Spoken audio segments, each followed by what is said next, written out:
Maryland sports fans, there's only one sports book in the great state of Maryland with over 50 years experience booking bets and supporting customers. Betfred Sportsbook at Longshots is now open and is the only sportsbook in Frederick offering cash betting on football, basketball, world soccer, and more. Visit the Betfred Sportsbook at I-270 and MD-85 in Frederick, right next to Longshots off-track betting. Go to betfredsports.com for more information and your chance to win exclusive merchandise. Must be 21 or older. Play responsibly. For help, call 1-800-GAMBLER. What's up, everybody? Welcome to The Loft Spot. I'm your host, Sebastian, and I'm hanging out with John Yoachim from Vanguard Real Estate.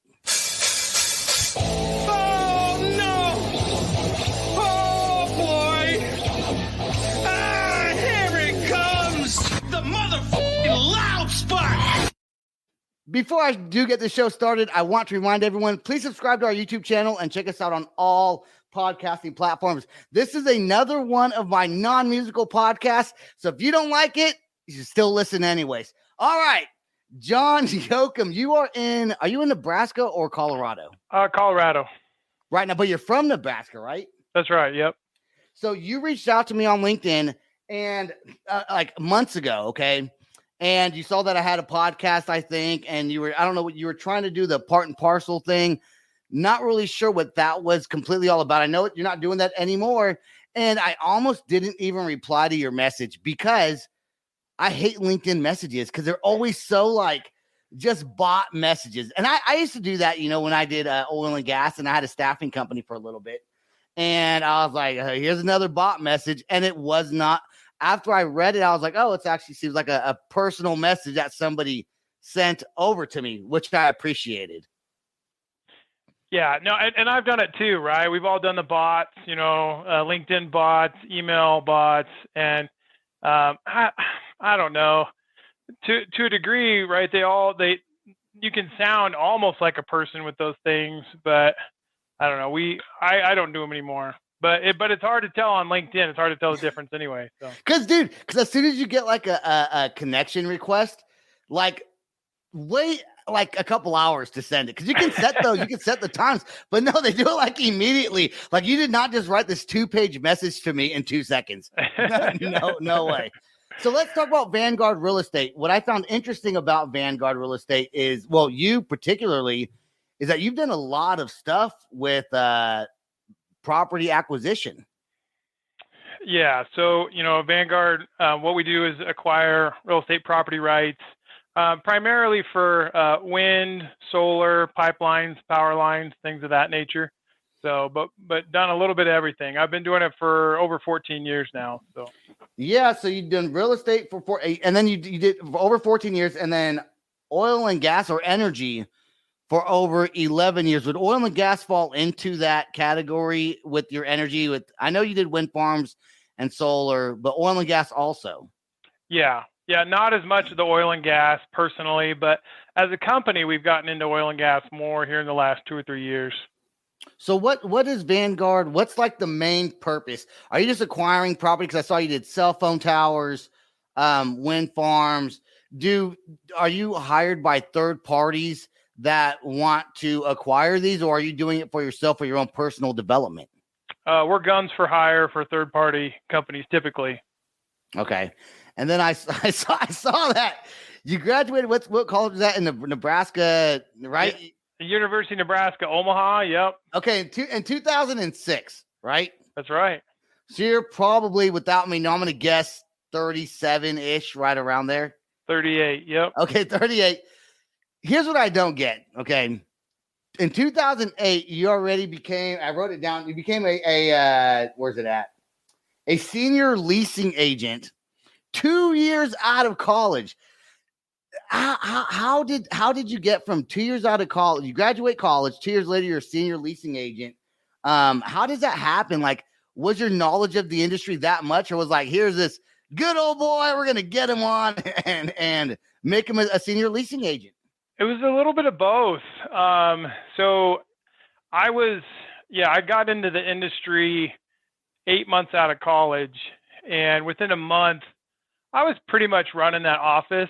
And so, I wasn't even 24 or right around that, and supervising an office full of guys, 50s, 60s. And Yeah, it just clicked for me.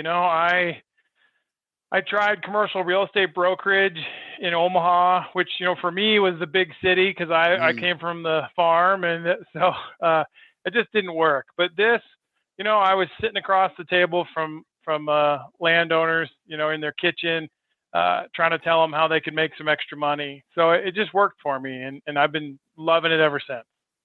How did those older people react to someone who was so young? Because in my experience, I used to work for, of course, through a brokerage, Jess Harris, and our client was Shell, and we were all over Southwest Kansas. I forgot what year it was, 2000, I don't know, 10 or 11 or somewhere around that time.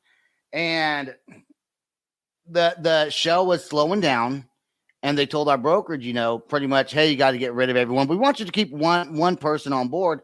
And so, of course, I was young and thought I was hot shit, right? And so, but I get laid off, and Shell pretty much tells our broker, hey, if you don't put Sebastian back on, then we're not going to use your brokerage anymore. And I'm dealing with guys with 20, 30 years experience, and I think they all hated me. Like by the time they came to the Christmas party and they realized I still worked there, they were not happy. Did you have a lot of, I guess, people uncomfortable, some of the older guys thinking that who's this guy who's going to be a senior leasing agent when we've been doing this for, over a decade? I felt it more from, and this was a small office, there was like 8 of us. But I felt it mostly from the other younger guy. Everybody else in their 50s and 60s didn't seem to at least show it as much. Maybe they're just better at hiding it. They didn't want the responsibility. They've been there, done that. They're like, I'm done with it. Yeah. Yeah. And, I was pretty humble about it. I mean, we were all just trying to figure out what the heck we were doing. So, yeah, I felt it more from the other young guy who was, I think it was competitive there, but the older guys, no, they were pretty cool about it. And what made you decide to go on your own with Vanguard? And Vanguard's not it's not your name. Is that a name in your family? How did you pick that name, Vanguard Real Estate? So, I started the entity in 2009 just to hold my real estate license. And honestly, it was, okay, what's a name that works, that has a URL that I can get? And relatable. It's relatable. Yeah. And so that was it. Ironically, that URL that I originally had was vanguardres.com. I had it for a number of years, but eventually I got cheap and I let it lapse. So then when I went to really go full time with Vanguard, I had to find another URL. So. Okay. And what made you decide to go on your own? Was it one of those things where, all right, I have enough experience now at this point in my career, I can, because at a point in any entrepreneur's career, you start off, a lot of people, I did anyways, you start off working for somebody, you make the connections that you need, and once you have the connections, it's kind of easy because it's easier to get investors, it's easier to get people to believe in the product that because you're the one that's face to face with them. Usually, it's not always the owner of the company. And so was that with you? Like, it's time for me to break out of my shell and start my own thing. I have the connections. I know I can do this. That and just luck, honestly. I always knew I wanted to be an entrepreneur. But, frankly, if I had to go start something from scratch, go out and build a business, I wouldn't have had the resources. I just got lucky that they were doing a wind farm 30 minutes from my house. And at that time I had 8 years of experience. So I was able to get onto that directly. And I said, hey, well, I want to be hired on as a vendor. My company's Vanguard Real Estate. And so that was it. One thing led to another. And to your point, I had been in the industry for over 8 years. So I had enough connections that it just kind of grew organically from there. So I'd love to say that I, using all these skills and experience, I built this empire, but I just kind of got lucky with the timing. And then from there, I didn't burn any bridges in the industry. And so was able to grow it to what it is now. Was it scary at first when you were going to go off on your own? Were you married with kids already at that time when that happened, or were you by yourself? No, I was married, had just had my third kid by the time we went to launch that. So No, that wasn't scary. I mean, I doubled my money overnight. I went from my salary pretty much doubled. So that was great. Again, I wish I could say, oh, I had to have nerves of steel. I did later. One of my newborn at that time, a few months later, suffered a catastrophic brain injury. And so I was in the hospital with him for 3 months just after launching this company. And so I was scrambling, trying to get the client not to drop me and really struggling there. So that was terrifying. And then, part and parcel, that's been terrifying, trying to launch that thing. But yeah, so what happened with part and parcel, and what was part and parcel? That's the original reason why I think we started communicating on LinkedIn in the first place. Yeah. So, and part and parcel is not dead completely. I'm still mulling around. But basically it's it's the same industry. So it's a career platform for land professionals. And so it was just what I developed through my years of experience trying to hire guys and managing guys and getting frustrated with not being able to find good ones when I needed them and knowing that they're out there. Yeah. Oil and gas guys that wanted to cross over into another industry, but didn't have the experience or didn't have the knowledge, things like that. So yeah, I've been working on that for a year and a half, bootstrapping it just like I did Vanguard. But it just really hit me, and this is my own fault. I just kind of put my head down, and as an entrepreneur, the hard thing is you need to know when to listen to other people and when not to listen, right? Right. Yes. Most people don't have what it takes, and so they're telling you don't do it, and you're like, nah, you don't know. And sometimes you're right, and then sometimes you're wrong. You're like, oh shit, I should have listened to that guy 6 months ago, 12 months ago. Yeah. And so that was a little bit of that where I had just kind of put my head down and done what I always do and just kind of push ahead. But it just hit me a few weeks ago. The legal liabilities of trying to do a hiring platform. We're trying to do assessments and screening and get all this stuff out there to help everybody, to help the hiring companies, to help the land professionals. But that's just not the society we're in right now. It's very, how can I find a way to sue you? How can I be the victim here? And I'm just not sure I want to put myself out there for that. I was doing it for all the right reasons, but it's kind of lost its purity now. So I'm just not sure that I've got too much else going on to risk it for that. So it's on the back burner for the moment, but we'll see what happens. I'll say that, and I say this from experience. A lot of land professionals, landmen in particular, oil and gas guys, something that I've done, ran mineral title for a long, 14 years now, I guess. A lot of them, I'll go to the courthouses where we do all our title research, and you hear one guy who may be a young dude, maybe 22, 23, and he's talking to the guy who's in his 50s, and he's asking him a question. Maybe they have different clients. He's just, as a person, going to ask this guy a question, and I'll listen. I'll hear the young guy ask the old guy, and I hear the old guy give a completely wrong answer. But the young guy's going to listen because he doesn't know any better because he's new and assumes this guy has experience. There are people in the oil and gas industry and landmen, and I will say this on my show is a rock and roll podcast, okay? Like landmen don't listen to me, and if they want to, that's fine. And I'm going to put this out there. A lot of them blow smoke, man. They don't know what they're doing. They've gotten away with it for over a decade, some of them, because the clients eventually catch it when they do the title opinions. And I'll tell you right now, you talk to a landman, they're all going to tell you they're the best landman you've ever met. They're going to tell you they know this and this and this.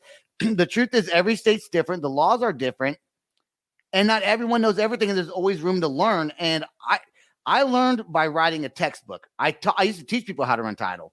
And yeah, you talk to a land guy, dude, like 90% of them I think are full of shit, dude. Like I'm not even gonna lie.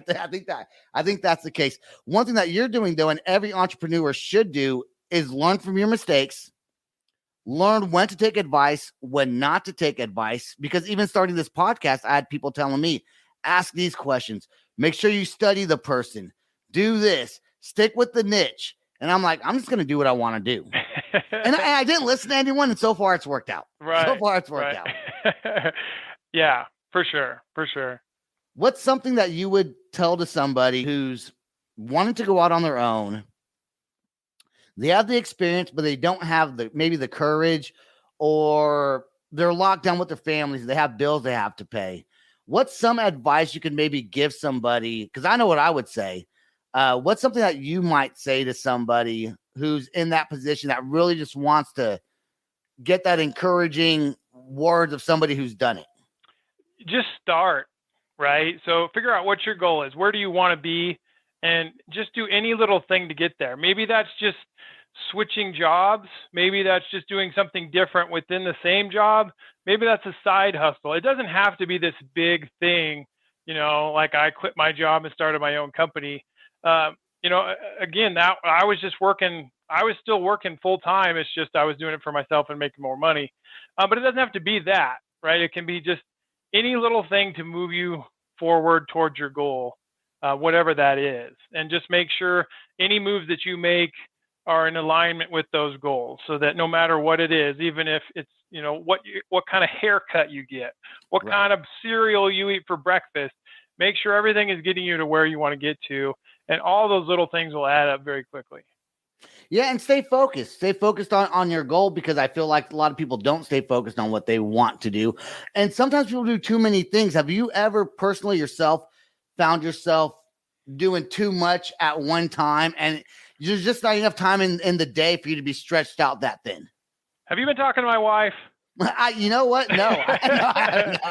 That is my number one character flaw, 100%. And that's one of the reasons I backed off of Part and Parcel, because I've got Vanguard, which has doubled in size since last year. Awesome. We're on track to triple before the year's over. I've got another thing that hasn't gone public yet that I'm a minority owner in. I've got 5 young kids under the age of 10. I've got, what else? I've got, a couple real estate properties. We're about to hopefully build a house in another state, and I'm going to act as the general contractor for that. And cool. So, that is definitely something I do. Not a good thing, because I can't give it all the attention that it needs. And so there's definitely times I give whatever needs the most attention at that time, the most attention. Right. And then everything else gets a little bit neglected. And so definitely not something I recommend. Focus, like you said, focus on your main priorities. It's hard as an entrepreneur. When I started this podcast, I didn't really have any direction. I luckily have a producer now who tells me no. Because, when you're an entrepreneur, you get a lot of people around you that will just tell you to do it. Yeah, go ahead, do this or do that. But really, you need someone who's an outsider looking in. Sometimes. How many states is Vanguard in right now? Well, I mean, we're nationwide, but right now we're working in probably 15, I'd say. Oh, wow. Like currently. Yeah. We've got, we've got 20 salaried employees, but we've also have another about 70 independent contractors. So we got about 90 folks on the payroll right now. How good does that feel, man? To know, is it stressful? Great. Is it hard to sleep sometimes? So here's another thing that nobody tells you, or at least you don't. It's a little counterintuitive. Okay. Especially for a service business like ours, massive growth. You're broke at times because there's a cash flow lag there where, we pay our folks every 2 weeks on time, every time, but our clients, not so much. They pay 30 days, 60 days, 90 days, whenever 6 they feel months like sometimes, it. Right? It could be. Whenever they feel like it. Yep. And I'm still making those payments. And so that's a huge, when we're growing that fast, that's hard. And so actually this last week was probably the hardest I've ever had to make sure everybody's getting covered. And it's all downhill from here. We caught up to that lag, but it's like, it was so frustrating. Like, this year is amazing, right? We're having the best year ever by far, and I'm pinching for pennies just to make sure everybody gets paid. And I'm like, that's so messed up, but But it's true. I mean, lots of times, I come from my dad's an entrepreneur. Lots of people in my family, my brother, my sister, and a lot of people don't realize it. Sometimes when you grow, not know if this is the case with you, but sometimes when you grow, your friends see your success, and sometimes, you go out to dinner, maybe they expect you to pay for it, not realizing I'm the boss. I'm the one that's broke. Like, Right. ask the manager to pay for support. Yeah. He has more money than I do in the bank. And it's so true, especially when you stretch yourself out like that, because growing pains, your business can fail if you don't manage your income right, if you grow too fast. You have to be able to manage that.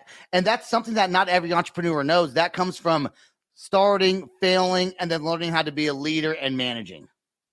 Yeah, no, it was dicey there for a little bit. Luckily, I saw it was coming, but between everything we're doing with Vanguard, and then I was funding part and parcel development also, and then everything else. I mean, we were just bleeding cash there, and luckily the red light came on in my head, and I'm like, okay, the growth is coming, and we've got to be ready for it. And so we brought it around just in time. But yeah, and now it looks like an amazing year, but man, stressful. Have you ever like, this happened to me one time? So when I had a company called Fire Creek Petroleum before COVID, right?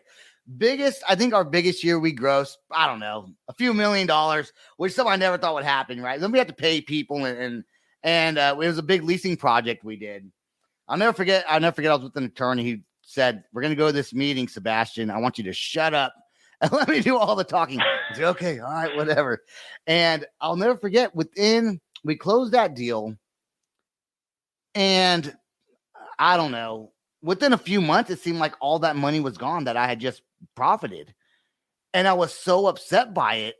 And I was like, where did this go? I'm asking my wife, what did you buy? She goes, I didn't buy anything, dude. You're the one spending all the money, not me. And then I looked at all the expenses, and I'm like, we can't sustain business this way. And then when COVID hit, we had to shut it down because I just didn't want to spend any more money. I was like, whatever I have left, I'm saving. And that was it. Have you ever looked at your books and been like, oh my God, like not realizing you're spending as much as you thought you were spending? Oh, 100%. 100%. Yeah. I'm definitely one of those guys who, I know it takes money to make money, and I just, I'm not going to nickel and dime it and lose out on some opportunity. But that'll catch up with you in a hurry. I mean, just all the little things, software costs. You're like, oh, software, no big deal. Oh, we spent $60,000 last year on software subscriptions. I'm like, what? What? 2 years ago, we spent a couple $1,000s. Like, how does that happen? But it's just little things like that creep up on you. So that's still an area I could use some improvement in, especially because, years are going to ebb and flow. We've been doing great so far, but that's not going to, we're going to have bad years, and I need to make sure that our costs are in control. Probably a little bit better than I have, but we're getting there. When you start out, everybody's got to wear 6 different hats. So, our general counsel was also our HR guy, who was also helping me keep the books, so, and none of us have accounting backgrounds. So nobody's like, yeah, you should watch this metric here. I'm like, oh, it's kind of have to self-taught, and some of it's instinctual. I know how much I can just keep an eye on the books and know where I'm at, but yeah, it's crazy. Yeah, as an entrepreneur, you really need to wear all kinds of hats. And if you don't know it, you're going to learn it real fast. How many businesses, and this goes, I'll tell you, I don't know, but how have you started several businesses prior to Vanguard or while doing Vanguard besides the part and parcels that just didn't work out, that you're like, this is going to be a fail? Because your mind, when you're an entrepreneur, it's almost hard to shut off your mind. You come up with ideas and you want to just roll with it. And has that happened? Has there been several other businesses that you attempted that just didn't work out? Not several. I farmed, and I started that from scratch, and I did that for 6 years and lost money every year, but that was one of those where, I enjoyed it, and I was also working full time. So it was basically just an expensive habit. But I had convinced myself that I was going to make money. And, honestly, if my son hadn't gotten sick, I probably would have still been farming, and who knows how bad that would have gotten. So that was kind of my first failure, really. And I looked up something the other day for Vanguard, and way back 9 years ago, I did do some little thing where I tried to sell a subscription to something, but it was just my time, and I didn't spend that much time, so it was just kind of an experiment that failed. But Otherwise, no. I mean, I'm with you. I have tons of not ideas. not like me then. like No, a million ideas. I'm like, fuck, man. Like some of them work and some of them don't work. I've got tons of ideas. And well, even part and parcel, I sat on that idea for 2 years. Wow. Because I'm like, and the irony is the reason I sat on it for 2 years is why I'm killing it now. I had convinced myself I had solved that problem. I really didn't. So I let my enthusiasm get away, and yeah, I should have heeded my original advice to sit on it. But I've done plenty of other little things that like land flipping. Yeah, I do a lot of that with mineral rights, and I have a client now, and I wouldn't say flipping. I guess it's more I used to flip. Now it's more, here's what we want to buy. Here's our budget. As long as you're under the budget, then you make the difference in profit. Kind of thing is more where I'm kind of at right now. And it made money. Some of it was super profitable, and some of it wasn't. It's just that was where I knew, okay, I do need to focus a little bit more here. This isn't probably something I want to scale. Mm-hmm. I've got some other things going. So definitely that shiny object syndrome that I have to make sure I focus on. Now I feel like I'm to the point where, because it used to be, I want it all. I'm going to bootstrap it. I'm going to have nobody. It's just, I'm going to own 100% of this thing, and it's all going to be mine. Now I'm kind of like, I'll take a little bit of something instead of a whole lot of nothing. So if I can contribute high level to this thing, be on a board or just do whatever, contribute in some way and get a small piece of it, I'll take 3 or 4 of those instead of one thing, like part and parcel, for example, right. when it's all on me. Isn't it funny how when you become successful, other successful people finally start listening to your ideas? And it's ironic how that works. I do want to ask you a couple questions before we get off here. What is your client niche? Like, do you have, because I know you've done, like I said, solar, wind farms, which wind farms can be very profitable. Energy, you've done cell phone towers. So you're the one causing COVID, apparent to some of these. That's right. So do you have a specific niche that you're working on, or that you try to reach out to a certain clientele?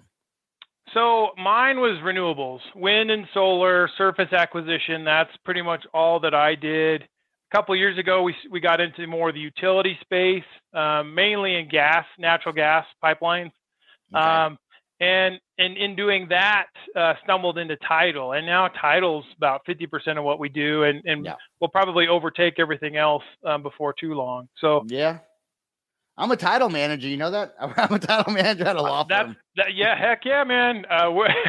We should talk. Yeah. And what's funny is they know I have a podcast. I was like, all right, guys. And the head lawyer was like, let me see your podcast. I was like, no, dude, you don't want to see it. You're going to fire me if you see it, man. Because, they don't know how to tattoo. I mean, they know now. They didn't used to. Right. But no, yeah, I got hired on as a title manager. And, we do a lot of business and a lot of work. And it's a little stressful sometimes, but we maintain it. It's surface. Mm-hmm. Not, I got hired on, although my background's in minerals, I got hired for surface. And if you're looking, let's say someone's watching this and you have a growing business and someone knows title, or they know a little bit about what you're doing. What is something that you look for in a brand new, either contractor or employee, that you would want to bring onto your company? For me, it's all about trust and authenticity. I'm just so dang jaded now for being in the industry long enough. I mean, that's why I launched Part and Parcel. Was I was so tired of the bullshit and people lying to me. I mean, out and out fraud, telling me they're in a state working, and they're not even in that state. What, dude? Look, I'm going to say one thing right now. You just brought up a very good point, and I'm not trying to bash people. Okay, that's not what I do. But I'm being honest, and I'm a very honest person, okay? Resumes, I see resumes all the time. I had a staffing agency for a little bit shut down because of COVID is why we shut that down. And you get some of the people, and then you call them, and it's like, you just lied to me. Yeah. And then sometimes you get someone who really sounds like they're telling the truth, and then they don't even show up for work. It's like you hire them, they don't even show them. Like, why'd you even apply in the first place? So resumes are very tricky to go through. And if you see enough of them, you can kind of weed out the ones that are legit and the ones that they're just saying whatever they can to get a job. That was it. Accountability and transparency. That's why I created Part and Parcel was because of that very reason. You have people lying about this and that. And when the people screwed me over, I wanted to tell everybody, you know, I wanted to leave a Yelp review like, this guy is full of shit. You can't run away. And I can't do it. Nope. Can't do it. Isn't that illegal to, is it illegal to do that? Is it slandering somebody, or is it? Well, the problem did you already hire them first? So with Part and Parcel, we were going to do a rating where each party would rate each other at the conclusion of their relationship, you know, the project, whatever. But the reality is nobody's going to do that. No company, their legal counsel, their HR is going to say, nope, don't do it. Don't say anything. Right. You know, you can't even get a good reference anymore. They're just like, did they work here? Yes or no? That's all we can say. Thank you. Have a nice day. And that doesn't help anybody. So. Yeah. You know, I'll tell you one of the reasons why I became, if you ask me, I'm not the best landman, but I'm good. And the reason why is something was said to me a long time when I first started doing oil and gas title work. Personal story, and then I'll let you off here. I was working for his company, and we were working in Oklahoma, and we had to stay at a hotel because we were out of town. And no one in the company knew I had tattoos. I always hid my tattoos for fear that no one would want to hire me because of how I looked. Right. And I'm a big punk rock guy, if you can't tell. I have a rock and roll podcast, love music. And I walked to the lobby because I was going to go to the gym. And one of the managers was right there. He goes, "Oh, man, you went from being a landman to working at McDonald's real fast, didn't you?" That's what he said. And I laughed. I laughed it off.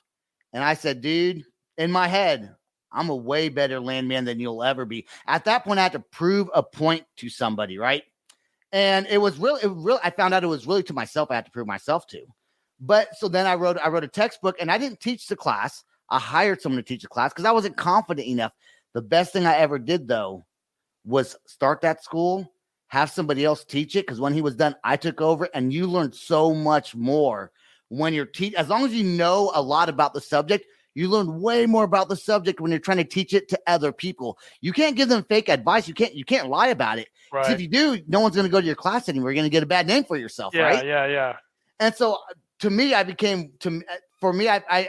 know way more than I thought I'd ever know about title, but it was only because that one guy told me, and I was like, I don't want to work at McDonald's. Yeah. I want to make my, $300 something a day. Yeah.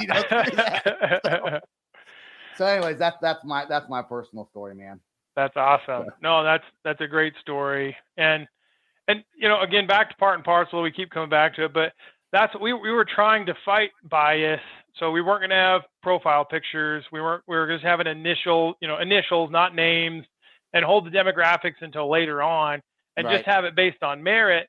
But again, the attorneys are like, oh, if you ask the question the wrong way, you might discriminate against this or that. And I'm like, forget it. So being in business now in 2022 is not as easy. When you have employees, it's super. Everyone, you're right. You said it earlier. People are so happy. People are looking for a quick way to make a buck without having to work. And it's just sad. It's sad, but that's unfortunately the way it is. And hopefully everyone that's working for you has, you seem obviously a very positive outlook on what you're doing. And hopefully that resonates through your company, and everyone else that works with you has that same attitude. That's super important to have good management like that. Fun fact, I was in a band once. I was a lead. Yeah. Mm-hmm. Yeah. What instrument you play? I was a singer. Okay. Did you know that I had a rock podcast at all? Yeah, I did. Yeah. Okay. Yeah, I checked you out. Every now and again, I like to because I'm an entrepreneur. Mm-hmm. I like to have entrepreneurs on the show to discuss different things. I think it makes me better as a host to challenge myself. But with you, it was pretty easy only because I know title, and we didn't talk so much about it, but we talked about being an entrepreneur, and that's what I wanted to get on the show. So John, Yoachim, thank you so much for coming on to the Loud Spot. I appreciate it. And Don't go anywhere. Oh, wait. Hey, what's your website real quick? If anyone's interested in maybe applying, or someone that sees this that may, you know what? Let me call this guy and let's hire him for a project. Where can they go? You bet. You can go to vresolutions.com. So Vanguard Real Estate Solutions, VREsolutions.com. There you go. All right, stay right there till after the outro song plays. Please, I got another question for you after this is over. I want to thank all of our listeners who listened to The Loud Spot. I know this was not a typical rock and roll, heavy metal, someone famous you might know podcast, but that's okay. I enjoy the show, and that's what matters as a host. Please subscribe to our YouTube channel. Download our podcast on your iOS or Android phone. Just type in The Loud Spot. That's all the time we got today. Thanks for listening. Peace out, rock on, and much love. This is the Loud Spot outro by Nothing Short of Tragic. Is this all talk with no action? No. Is this my thoughts with distraction? No. Is this what I bought that's in fashion? Or is this the Loud Spot with Sebastian? Yes. Does Nothing Short of Tragic have his back again? Yes. Does everything that's good really have to end? Yes. A pin post has to pin show, so to get more episodes, make an order, this is over. Thanks for watching our video. Don't forget to click the like and share button. Don't forget to go to our YouTube and subscribe.